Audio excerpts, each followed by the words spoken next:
Ten ten ten ten ten ten ten ten. Hello. മുടിയൊന്നും ഇങ്ങനെ ആക്കാനുള്ള ഇതില്ല അല്ലേ? മറ്റേ അതെ, കെട്ടി വെച്ചിരിക്കുക. ശരി, എന്താ അപ്പൊ മോള് ഇന്ന് പാടാൻ പോകുന്നേ? അതെ ഞാൻ ഇന്ന് പാടാൻ പോകുന്ന പാട്ടിനൊരു പ്രത്യേകതയുണ്ട്. ആ. ആ മൂവിയില് ദാസേട്ടൻ പാടിയ പാട്ടാണ്, പക്ഷേ കാസറ്റില് ചിത്രാമ്മ പാടിയതാണ്. ഉം. അപ്പോ ഏത് വെർഷനാണ്?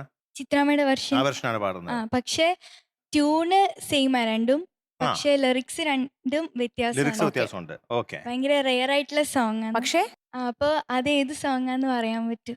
പറ്റുമോന്ന് ഞങ്ങളോടാ. പൂക്കളേ പുളിനങ്ങളേ. നീ വന്നു വിട്ടാൽ അതല്ലേ? ആ.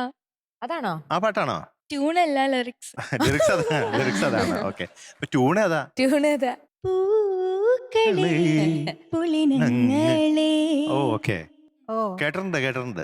ആ, നീ എന്റെ ബാക്കി ഡീറ്റെയിൽസ്. അസല് പാട്ട്. ഇയർ 1988. Okay, movie Daisy. ഉം. Music Shyam sir. അതെ. Lyrics P Bhaskaran sir. Okay, പിന്നെ പാടിയത് ചിത്രമ്മ. Very good. Thank you. ഇതിലെ ഏറ്റവും കുറെ കൂടി ഹിറ്റായ പാട്ട് ഓർമ്മതൻ വാസന്തനന്ദനത്തോപ്പിൽ ഒരു പുഷ്പം മാത്രം, ഒരു പുഷ്പം മാത്രം. ഡേസി ഡേസി ഡേസി എവിടെ തിരഞ്ഞാലും ഓർമ്മതൻ ഭിത്തിയിൽ ഒരു മുഖം മാത്രം, ഒരു ചിത്രം മാത്രം.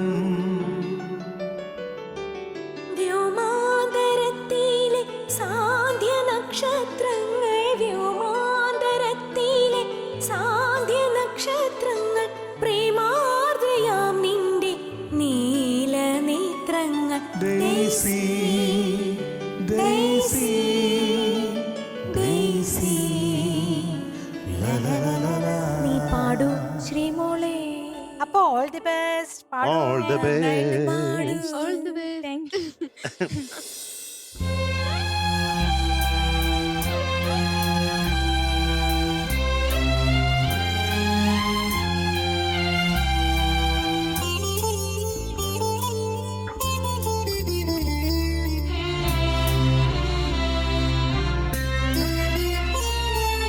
പൂക്കളേ പുളിനങ്ങളേ പൂന്തെന്നലേ വിട നൽകുമോ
ശ്രീലക്ഷ്മിക്കുട്ടി ശ്രീലക്ഷ്മിക്കുട്ടി ഓ 97 ഔട്ട് ഓഫ് 100. ഓക്കെ, ആദ്യൊരു പൂക്കുറ്റി. ശ്രീലക്ഷ്മിക്കുട്ടി ഹാപ്പി അല്ലേ? ഓക്കെ, അടുത്ത തവണ നമുക്ക് ഇതിന് നല്ല മാർക്ക് അടിക്കണം. Okay, all the best.